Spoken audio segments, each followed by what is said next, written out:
మొన్న ఢిల్లీ హైకోర్టులో ఈడీ వాళ్ళు ఎన్ఫోర్స్మెంట్ డైరెక్టరేట్ సంబంధించినటువంటి అధికారులు వాళ్ళ లాయరు కేసీఆర్ గారిని ఉద్దేశించి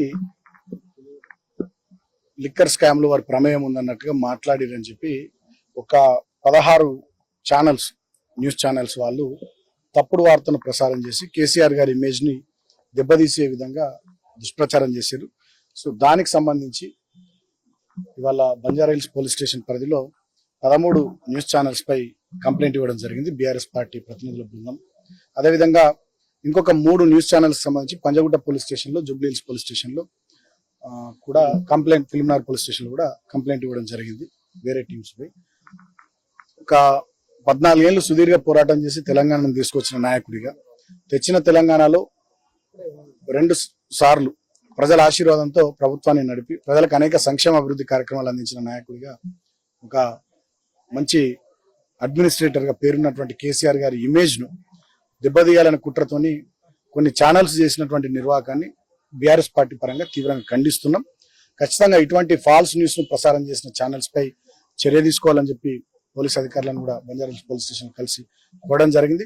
డెఫినెట్ గా రాబోయే రోజుల్లో కేసీఆర్ గారి ఇమేజ్ ని కానీ, బీఆర్ఎస్ పార్టీ నాయకుల ఇమేజ్ ని కానీ దెబ్బతీసే విధంగా తప్పుడు వార్తలు ప్రసారం చేసే వారిపై ఖచ్చితంగా లీగల్ గా, చట్టపరంగా, రాజ్యాంగంకి లోబడి ఏ రకమైనటువంటి చర్యలు తీసుకోవాలి వాటి విషయంలో బీఆర్ఎస్ పార్టీ చాలా స్ట్రిక్ట్ గా, స్ట్రింజెంట్ గా పనిచేయాలని చెప్పి మా పార్టీ నిర్ణయం తీసుకున్నది. దానిలో భాగంగా వాళ్ళు కంప్లైంట్ ఇవ్వడం జరిగింది.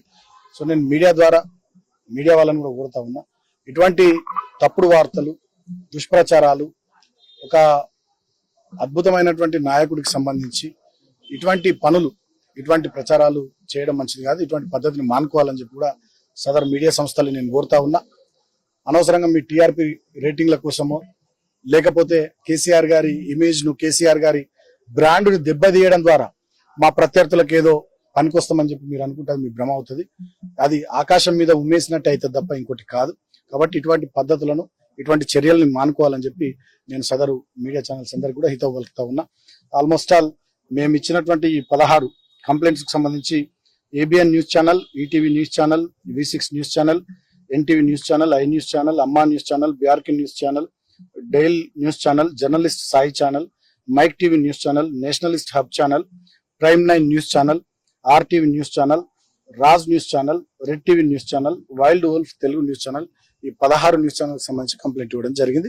సో ఇక ముందైనా ఒక వార్తను ప్రసారం చేసే ముందు విధిగా దాంట్లో నిజం ఎంత, మంచి ఎంత అనేటటువంటిది 1-2 సార్లు పరిశీలన చేసుకొని వార్తలు ప్రసారం చేయాలి తప్ప మా నాయకుని ఇమేజ్ దెబ్బతీసే విధంగా, మా పార్టీ ఇమేజ్ దెబ్బతీసే విధంగా అటువంటి తప్పుడు వార్తలను ప్రసారం చేయొద్దని చెప్పి నేను కోరుతా